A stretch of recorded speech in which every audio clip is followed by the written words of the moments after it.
శ్రీ రామకృష్ణ ప్రభ ఛానల్ను చూడండి, మాసపత్రికను చదవండి. శ్రీ గురుభ్యో నమః. శ్రీ రామకృష్ణాయ నమః. శ్రీ శారదాంబాయ నమః. రామకృష్ణ ప్రభ యూట్యూబ్ ఛానల్ వీక్షకులందరికీ శుభాభినందనలు. ఈరోజు మనము ఒక మంచి మెసేజ్తో సంప్రదించదలుచుకున్నాము. ఇది ఒక సత్సంగ్.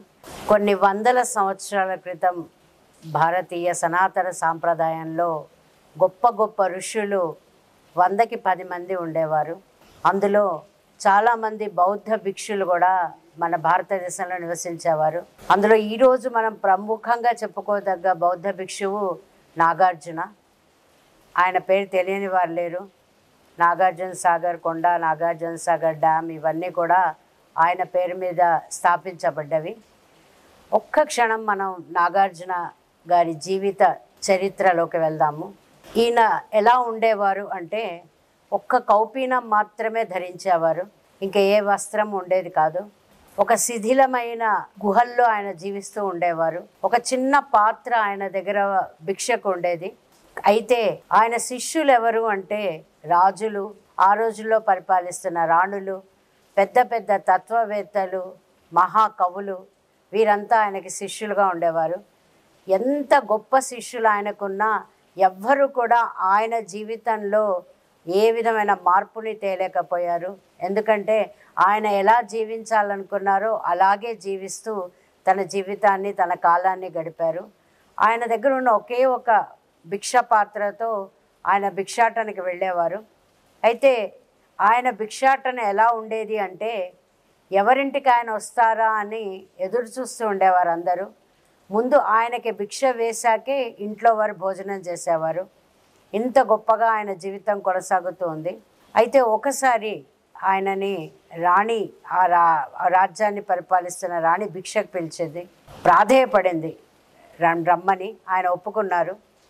రాణివాసానికి వెళ్ళారు భిక్ష కోసం. ఆవిడ ఆయనను ఒకటే మాట అడిగింది, స్వామి నాదొక చిన్న కోరిక మీరు తీర్చాలి అని.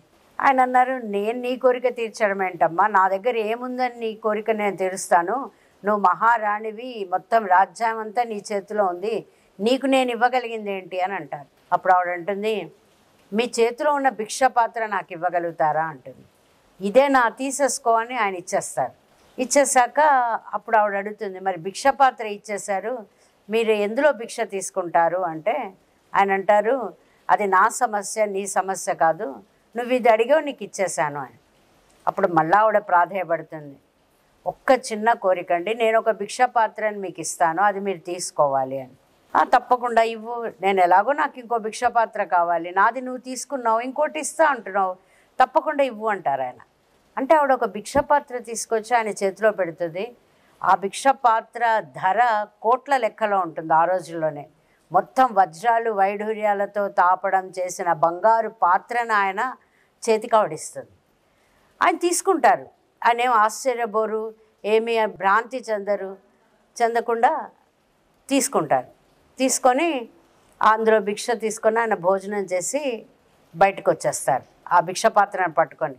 ఆయన నడుస్తూ ఉంటే ఆయన చేతిలో ఉన్న వజ్ర వైఢూర్యాలతో ఉన్న భిక్ష పాత్రను చూసిన ఒక దొంగ ఈయనకు ఆకర్షితుడై, ఈ గిన్నెకు ఆకర్షితుడై, ఏదో ఈయన ప్రతిరోజు ఒక గుహలో పడుకుంటున్నారు, ఆ గుహలో ఆయన పడుకున్న గుహకి తలుపులు లేవు, కిటికీలు లేవు, ఆకాశం మీద అంచు లేదు, ఈయన నిద్రపోయాక ఈ ఖరీదైన భిక్ష పాత్రని నేను తీసేసుకుంటాను అని ఆయన వెనక నడుస్తూ ఉంటాడు. ఈయన అనుకుంటారు ఆయన నన్ను గమనించట్లేదు అని. కానీ నాగార్జున ఆయన ద్రష్ట, ఎంత ఆయనకి తెలుస్తుంది. ఆయన గుహలోకి వెళ్ళి ఆ భిక్ష తినేసేసి ఎక్కడైతే ఈ దొంగ కూర్చొని ఉన్నాడో అటువైపు ఇలా విసిరేస్తాడు భిక్ష పాత్రని. ఎలా విసిరేస్తారంటే మనకి పనికిరాని వస్తువుల్ని మనం చెత్తబుట్లో ఎలా పడేస్తాం అలా దాన్ని ఆయన విసిరేస్తాడు. అంటే ఇక్కడ మనం ఆలోచించాల్సింది ఏంటి, ఆయనకి దాని విలువ ఏమీ లేదు. దాని విలువ ఎవరికి ఉంటుంది, ప్రపంచంతో నివసించే వాళ్ళకి మాత్రమే దాని విలువ ఉంటుంది.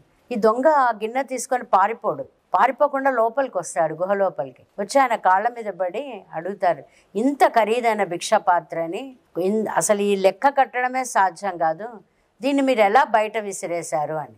ఆయన అంటారు, నా వెంటబడి నువ్వు వస్తున్నావు, నేను చూశాను, ఇది నాకు పనికిరాదు, నీకు పనికి వస్తుంది, నువ్వు దొంగతనం చేయాలనుకున్నావు, కానీ నీ చేత ఒక తప్పు పని నేను చేయించడం నాకు ఇష్టం లేదు. నాకు పనికిరాని వస్తువు నీకు పనికి వస్తున్నప్పుడు అందులో నాకు ఇవ్వడంలో ఎలాంటి అభ్యంతరం లేదు, అందుకే నేను విసిరేశాను. ఆయన కాళ్ళ మీద పడతాడు ఈ దొంగ. పడి, స్వామి నేను ఇంక ఇవాళ నుంచి దొంగతనం చెయ్యను, ఈ భిక్షపాత్ర కూడా మీరే ఉంచుకోండి, కానీ నాకు ఒక్క సందేశాన్ని ఇవ్వండి, నేను ఎలా జీవించాలి అంటే ఆయన అంటారు, నువ్వు దొంగతనాలు చేస్తున్నావు కదా, చెయ్యి, నేనేం నిన్ను చెయ్యొద్దు అనట్లా. ఎందుకంటే నీకు నువ్వుగా తెలుసుకునే వరకు ఆ తప్పు నువ్వు చేస్తూనే ఉండాలి. తప్పు ఎప్పుడైనా ఎవరిది వాళ్ళకే తెలియాలి. కానీ నువ్వు నన్ను ఒక సందేశాత్మకమైన బోధ అడిగావు కాబట్టి నేను నీకు చెప్తున్నాను. 2 విషయాలు గుర్తుపెట్టుకో ఇవాటి నుంచి. ఏంటి స్వామి అవి? ఉనికి, స్పృహ. అర్థం కాదు దొంగకి, ఎందుకంటే ఇంత పెద్ద తాత్విక భాష ఆయనకు అర్థం కాదు. ఆయన మళ్ళా అడుగుతారు, నాకు అర్థం కాలేదు అంటే. ఉనికి అంటే నేనేం చేస్తున్నాను అనే ఉనికి. స్పృహ అంటే నేను చేసే పని ఎంతవరకు నాకు మంచిని కలుగజేస్తుంది.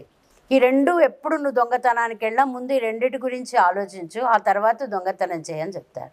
ఈయన కాళ్ళకి దండం పెట్టి ఆ భిక్షపాత్రని అక్కడ వదిలేసి వెళ్ళిపోతుంటే ఈయన అంటారు, ఈ భిక్షపాత్ర నాకు పనికిరాదమ్మా, నువ్వు దీన్ని తీసుకెళ్ళి రాణిగారికి ఇచ్చేసి నాగార్జున బౌద్ధ భిక్షువు మీకు ఇచ్చేయమన్నారని చెప్పు అని ఎంతో విశ్వాసంతో ఆ వజ్ర వైఢూర్యాల పాత్రని ఈ దొంగకి ఇచ్చేస్తారు.